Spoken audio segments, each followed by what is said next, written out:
never socialized. You were the key. When did, You know I like to Mrs. Volek, socialize. when did you start, when did you sit down to study? I was like last in line. Oh, okay. But I didn't cut in line, but I didn't wait to see Well, maybe we hired more people this year. Maybe it took too long to get our lunch, so I don't know.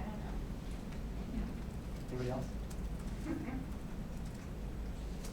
Ms. Mannion? I just wanted to say, well done. Thank you for the report, and thank you for the great job that you always do, getting our new folks in here and getting them oriented and making them feel part of the District 20 family. Thank you. Next week, Area District Alliance update, Dr. Hatchell. Thank you very much, Mr. Gregory.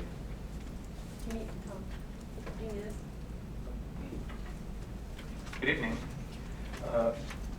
This is not a resolution, it's just to give an update, which is different than in prior years. So let me review that a little bit. Historically, and actually starting in 2003, obviously not all in this district, but there's something that started in 2003 called the Pikes Peak Alliance.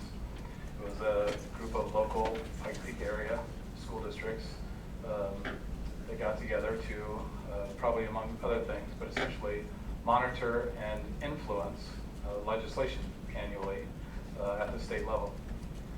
At some point, and I'm not sure, Dr. Hatchell may be able to help, but at some point, a legislative consultant, quote unquote lobbyist, was contracted with to help that group of school districts monitor the daily activities of what was happening at the Capitol and act on their behalf. This year, for the first time, this year being 2016-17, will be the first time that there will be no contract let for those services. Not that the Pikes Peak Alliance will dissolve and go away, but the Pikes Peak Alliance will operate without any sort of contracted assistance. It's still important to monitor what's happening, as you can imagine, frankly, as you know. It's important to know what's going on if the goal is to influence or impact what's going on. Because sometimes things happen very quickly, sometimes things happen very slowly. But really, kind of the headline is, the alliance is still happening, it's still going on, but this is the resolution this year because you don't have to resolve to enter into any kind of agreements. The plan is still to have District 20 play a leadership role in having Dr. Hatchell be the chairperson of the group. So really the only change we foresee at this point is the contract goes away, which also removes much of the expense. For this year, see how it goes this year, if it works well, because we have other resources to use also, like Case and Casby. But we'll see how it goes this year and then regroup at the end of this year, evaluate and determine what it might look like going forward. Dr. Hatchell, is there anything you'd like to add? Probably left out a whole bunch of stuff. But. No, as we're calling it Alliance 2.0, we're excited about this new format and this new structure, and we will see how it goes this year, and we'll get together at the end of the year and see if we need to make adjustments from there. Happy to answer any questions or take any comments.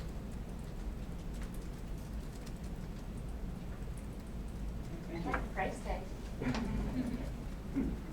Thank you. As a heads up, I know in the past, people have given me stares when I don't take a break. We will take a break sometime in the other business. It'll be a very, very short break sometime. We need a motion to approve Resolution 204-16, approval of District Accountability Committee DAC charge and membership for 2016-2017. We get a motion, please. So moved. Second. Dr. Hatchell. Thank you very much, Dr. Smith.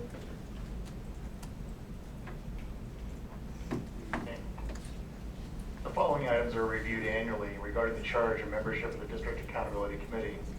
As a Board of Education Committee, the charge for the DAC comes from the board and is explicitly established to support the work of the board.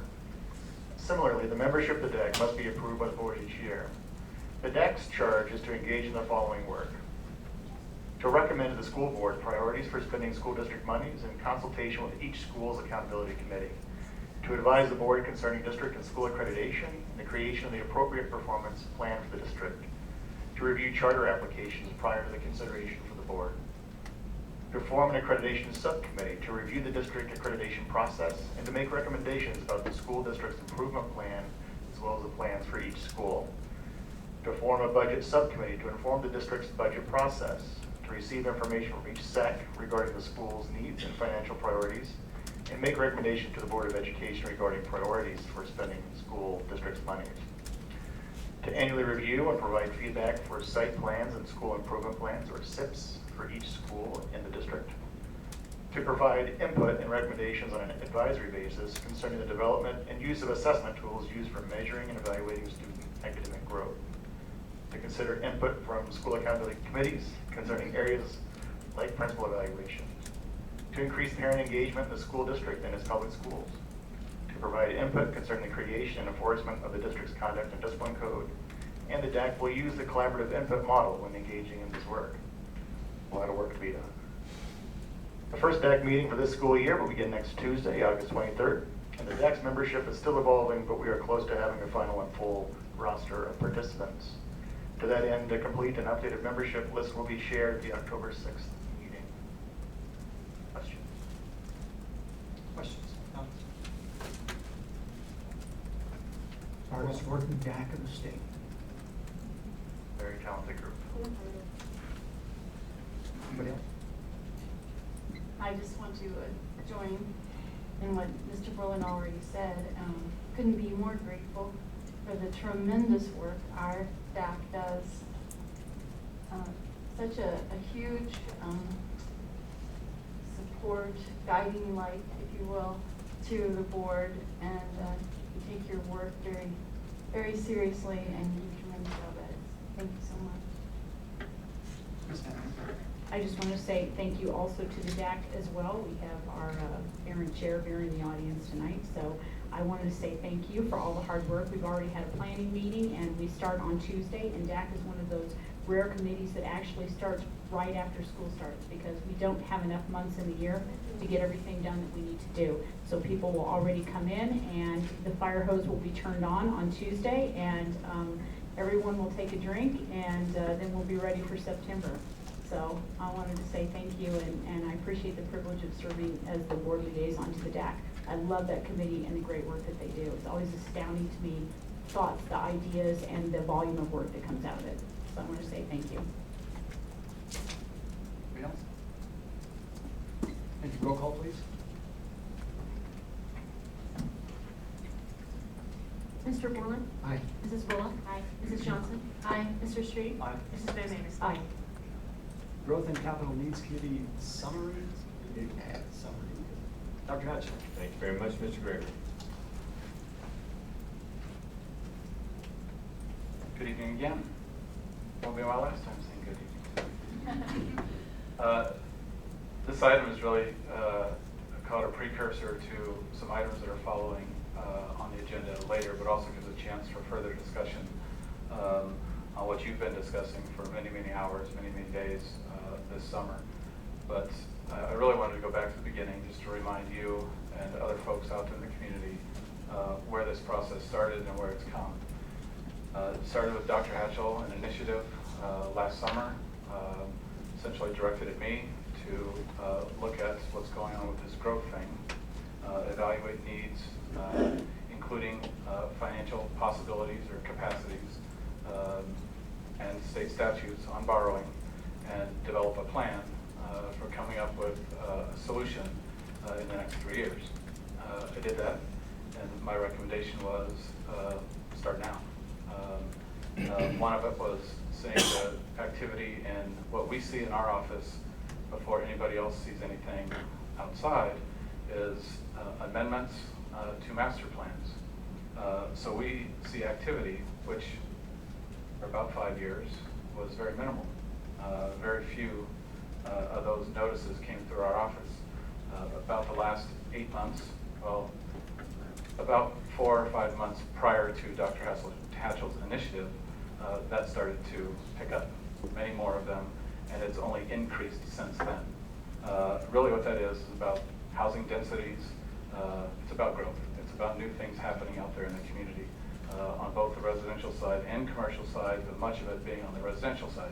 So that was one piece of data, if you will. Another piece of data was what's happening to our tax base as a result of that growth, making projections about tax base. So essentially, the financial piece of it was, we could do this now, and it's probably better to do it now than wait later. As you know, we have several of the newer schools, or the schools in the newer areas, that already have portables there. That says something right there, is that the school was built for so many kids, and there's already more kids than that school could hold now, so that there's additional classrooms that have been added. So that was another piece of data. I also did a bunch of projections using historical enrollments and then projecting them out forward, both on a percentage basis and just a static amount per year basis. So long story short, the recommendation was to gather a committee and start studying the needs of the district, both existing facilities and growth. Applications were sought out. That process was an email went out across the district saying, if you're interested in serving on this Growth and Capital Needs Committee, please submit an application. I can't remember how many applications were submitted, but about 28, 29 folks were selected based on regional or geographic location representation, level, elementary, middle, high school representation, parent versus community member. I don't want to say community members aren't parents, but when I say parents, I mean of a school-age child. And then they don't have any association with the school district per se, but they live in the community. It was a representative group that tries to be selected. That's what that was all about. About 12 folks served as ex officio members, essentially staff members, to help answer questions that might come up during the meeting. So essentially, there's about 40 folks that attended these meetings. We started meeting in late October. Excuse me, met through May. A part of that process was also for each school leader, essentially principals, to create a group within their school that was not focused on the needs of the school district, but focused on the needs of their facility and their grounds. So the focus was really micro on what their needs were. The idea of that is each of those would come up with a set of needs, priorities, and then present those to the committee. The committee got lots of other kind of information, financial information, growth information, in the remainder or the end of calendar year 2015. We started January of 2016 with schools presenting. By the way, I shouldn't just limit it to schools. There were also non-school departments, such as learning services, such as transportation, such as security and facilities. All made presentations to the committee expressing what they saw as immediate capital needs. Each school did a presentation, and essentially, as large as we are now, that took us through essentially April, or the beginning part of April. The committee took one Saturday itself after all these presentations were concluded and split up into 5 different groups and visited each of those, however many sites were in their grouping, visited each site inside of that grouping, including every group went to the eastern edge, I'll call it, of the school district, basically northern in the Discovery Canyon attendance area, east central, I'll call it, essentially the Pine Creek attendance area, and then southeastern part, which would be predominantly the Liberty attendance area, to see the growth that's happening, because we had folks on the committee from the west side of the district who may not get over to the east side too often, so we wanted to make sure everybody saw or had the opportunity to see what was happening on the east side of the district with growth currently, and also showed maps of what future growth might look like. At that point, their job was to help them, of course, actually write the report, physically write it, but their job was to come up with recommendations to submit to the superintendent and board within 5 basic categories. Those categories included new construction, so if there's anything they thought needed to be constructed new, such as a new school, it fit into that category. Remodels and additions was the second category.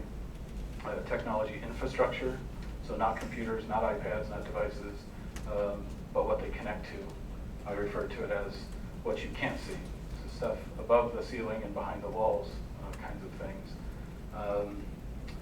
Facility audit, which are, we also contracted with a third party of architects, engineers, mechanical, electrical, all kinds of different engineers, plumbers, landscapers, to come review our facilities and give us a report back based on what they thought about our facilities, and identifying all of those needs. So we also have that as a piece of data.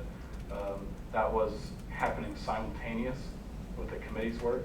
So the committee never saw the final report of facility data, but they heard from facilities, folks in our facilities department about those very similar needs. By the way, one of the pieces of data that the third party used was our roof replacement schedule, which is based on year and life cycle, boilers, pumps, all of those kinds of things. They also use that as part of their data source. All this ended with a report. The report went to the superintendent on May 16th, I believe the date was, and then forwarded to the board on June 2nd.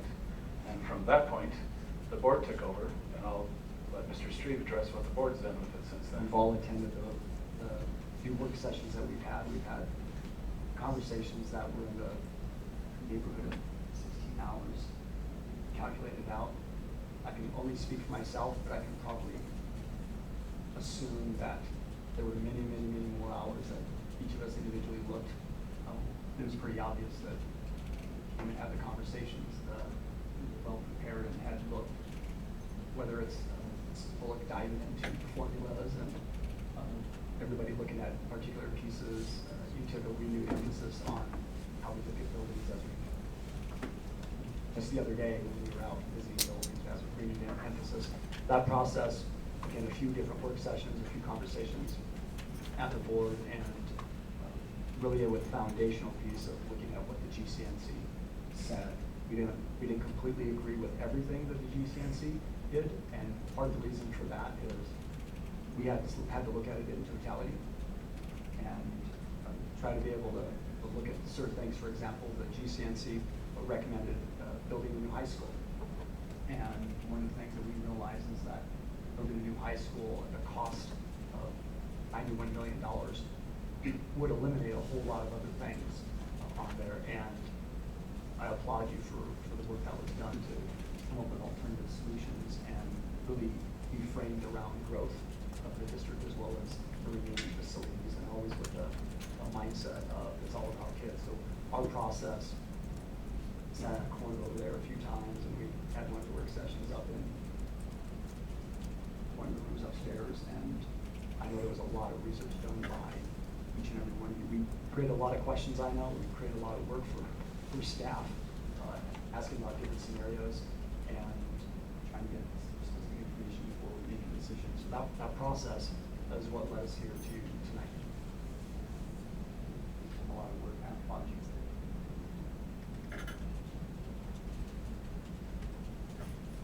Anything else, Mr.? I would also remiss, I know we have a few members of our committee that attended tonight to see how all of their work now kind of culminates. So I appreciate those of you who came from the committee. Thank you very much. Thank you on behalf of the board. You're on the committee, can you please stand up? Yeah. If you raise your hand. If you're on GCN. Dr. Coulter, that would include you. Yes. Thank you for all your work. I know the district thanks you, and all the kids in the constituency and the parents thank you for everything, because I know you spent a lot of time putting all of this together and did a lot of due diligence on behalf of us. Thank you. Any questions regarding the process? Let's get to the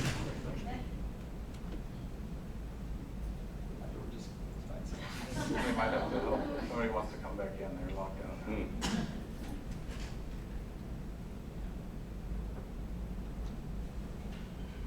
Thank you, Mr. Gregory.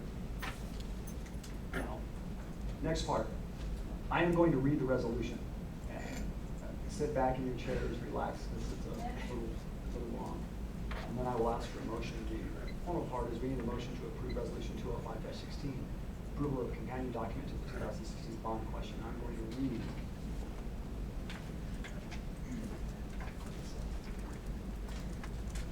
Sit back.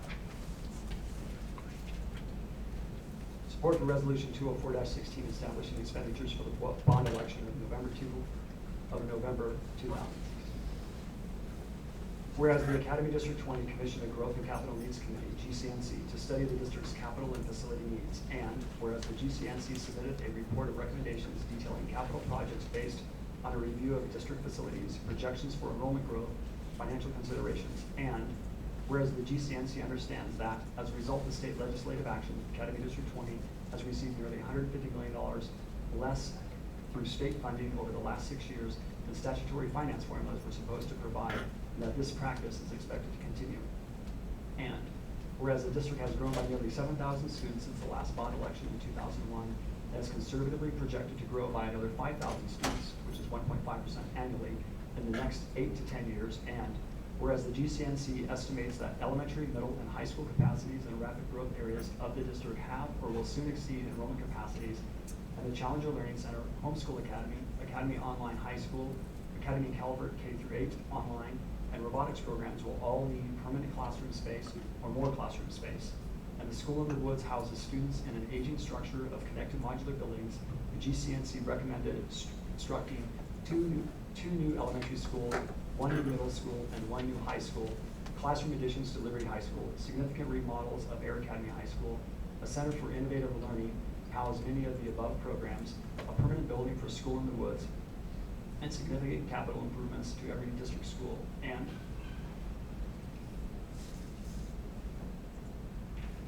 whereas Air Academy High School and Challenger Middle School are in need of significant renovation because of age and condition, Douglas Valley Elementary School is in need of air conditioning, district stadiums need improvements, and enhanced Americans with Disabilities Act, parent ADA access. Elementary and middle schools require safety and security improvements, and other schools require various other improvements. And whereas the district's technology infrastructure requires updating to meet current and future demands for access, reliability, and bandwidth, the GCNC recommended improvements to wiring/cabling, bandwidth, extensions of fiber to Black Forest unconnected schools, replacement of major software programs, and enhancing data security. And whereas every school community convened a committee to review and recommend projects to improve their school facility for students, including but not limited to updating/remodeling restrooms, replacing student furniture, equipment, and improving classroom flexibility, replacing flooring, remodeling libraries, and improving grounds, the GCNC recommends a fairness formula to give each school community access to capital funding to allow for such improvements. And whereas a third-party audit of all district facilities was performed early in 2016, which identified needs regarding safety, compliance with the ADA, roofs, boilers, parking lots, grounds, electrical and plumbing, the GCNC recommended addressing the highest priority needs of the audit. And whereas the Classical Academy requires updates, additions, and improvements to the facilities they own, the Board of Education recommends providing 9.15% of the district's bond proceeds for necessary improvements at the Classical Academy. And whereas the Board of Education recognizes the need for both additional high school capacity and significant improvements, repairs, and upgrades to existing elementary, middle, and high school buildings, the board finds it unfeasible to construct a new high school and still meet the needs of existing schools. And whereas the Board of Education has elected to identify a contingency reserve of 1% for unforeseen or unanticipated needs, and whereas upon successful passage of the bond question on November 8, 2016, the Board of Education will convene a bond oversight committee composed of Academy District 20 parents, patrons, business owners, and staff, directs the superintendent to appoint a building fund management team to oversee and manage bond projects, and directs the superintendent to convene a committee of representative stakeholders to study school boundaries and feeder systems in light of new construction and new development. Now, therefore, be it resolved that the Academy District 20 Board of Education supports the expenditure, oversight, and program administration recommendations identified above and further delineated on the following pages, and upon successful passage of the bond question by registered voters of the district in November 2016, the Board of Education will proceed with implementation of the recommendations as follows. The attachment is a list which is posted on our website of every single project that we have. This is our list. That is the resolution. Can I have a motion? So moved. Second. Second. Discussion. Mrs. Van Mater. Mr. Street, before we get into the substance of the issue, I would like to request a correction. The resolution number should be 205-16. It is correct in board docs, but it is not correct on the attachment. I'd like to request that correction for the record. And I would also like to request, because we've had conversations during our work study sessions, and we all agreed that at this point, due to needs in the district that we will learn about shortly as far as where students are coming from, the data that we have and such, and also because of construction, the way that bonds will be issued, we agreed at our last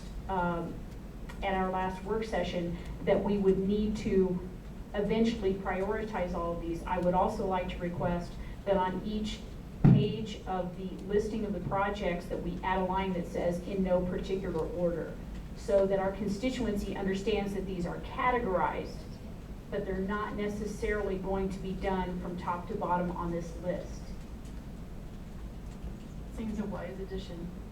I would also suggest the correction of the verbiage at the top of the resolution that says support for resolution 204-16. The next line says November 204-16, and it should say, 2016.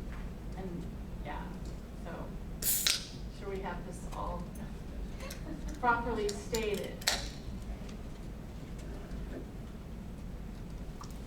What other questions or discussion, Mrs. Ford? I have a few corrections. One, fourth, fifth paragraph, it says Academy Caliber KA, shouldn't K be capitalized? I think that's typically how it's referred. And should Center for Innovative Learning be capitalized, or that's not a name yet? Not a Okay, name. not a name yet, okay. And then in the next paragraph, I've noticed that every paragraph says the GCNC recommends, and in the paragraph that starts with whereas Air Academy High School, it doesn't say the GCNC recommends anywhere in there. Most of them either say GCNC or the board recommends, so should that say that in there to be consistent?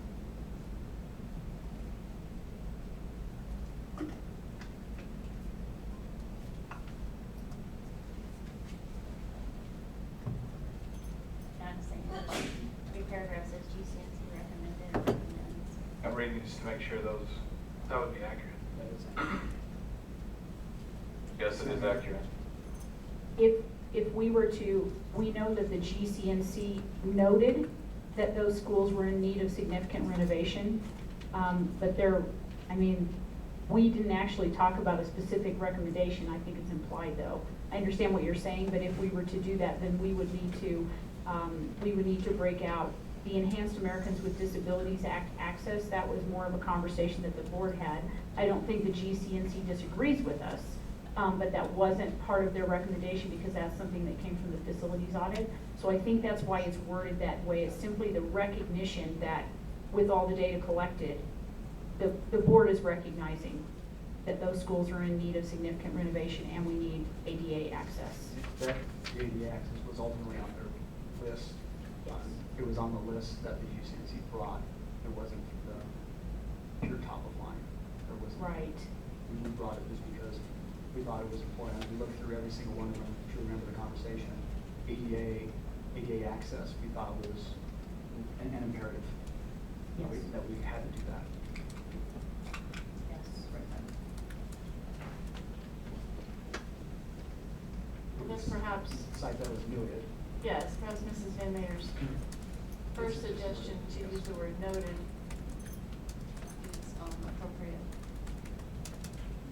Well, So are you suggesting word change of whereas the GCNC noted that and then finish it out? Okay. I could agree to that. I could agree to that. Okay, second page, third paragraph, whereas whereas the Board of Education recognizes the need for both additional high school capacity and significant improvements, the board finds it unfeasible to construct a new high school and still meet the needs of existing schools. Should we then say, but instead recommends additions to existing high schools to manage the growth? Or some, because it doesn't say anything about that we're going to add on more existing high schools. It just says that we chose not to build a new high school. But I think the discussion or the logic behind that was the list that follows. That gives, sets the stage or gives the justification for where the additions to the high schools came from. Because if you went back to the Growth and Capital Needs Committee, they did talk about Liberty High School, but they didn't have anything significant in there around Pine Creek and Discovery Canyon significant to classroom growth. So that was, I think that was, if I'm correct, Ms. Van Mater, that was the discussion that that kind of gives justification to, or states specifically that the high school is not there. But then when you look at the list below, I'm not saying you should or shouldn't say it, but that's why it says what it is.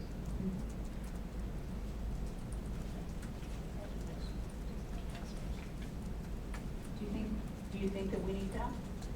We need to state that explicitly? Because it says, we say there's a need for additional high school space, it's unfeasible to construct a new high school, therefore the board recommends adding on to existing high schools to meet needs.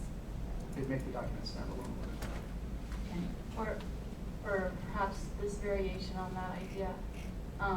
The board finds it unfeasible to construct a new high school in addition to the projects listed below and still meet the needs of existing schools. I would just add addition to the projects listed below or in the attachment.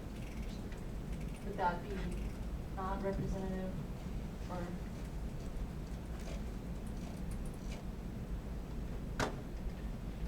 Say that again, I'm sorry. I would say something, the board finds it unfeasible to construct a new high school in addition to the projects in the below attachment and still meet the needs of existing schools. I would just add that phrase, or I suggest perhaps to meet Mrs.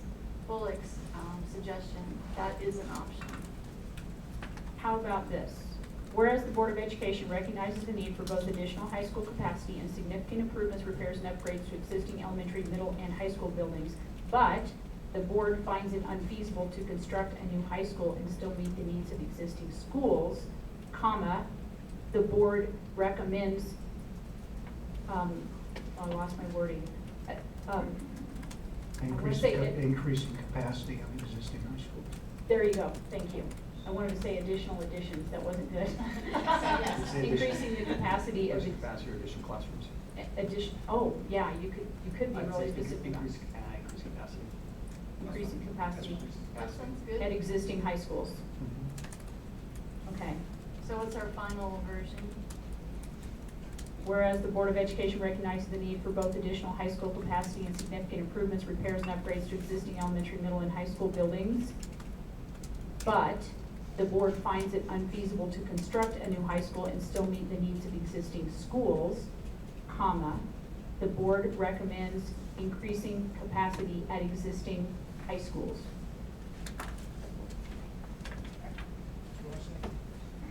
All right, that's how the whole thing reads. I trust Ms. Adad has got this. We can say existing high schools. We want to say, since it's specified here, maybe I'm getting too specific. At CC Pine Creek. So it's already, it's in the list. It's specific, okay. Mark? Yes, ma'am. On the fairness formula, in the lighter explanation says, assumes an amount per pupil and an amount per square foot, plus square foot for plan remodel, age factor, and projected 2016-17 enrollment? Should enrollment be on there? Oh, just ends with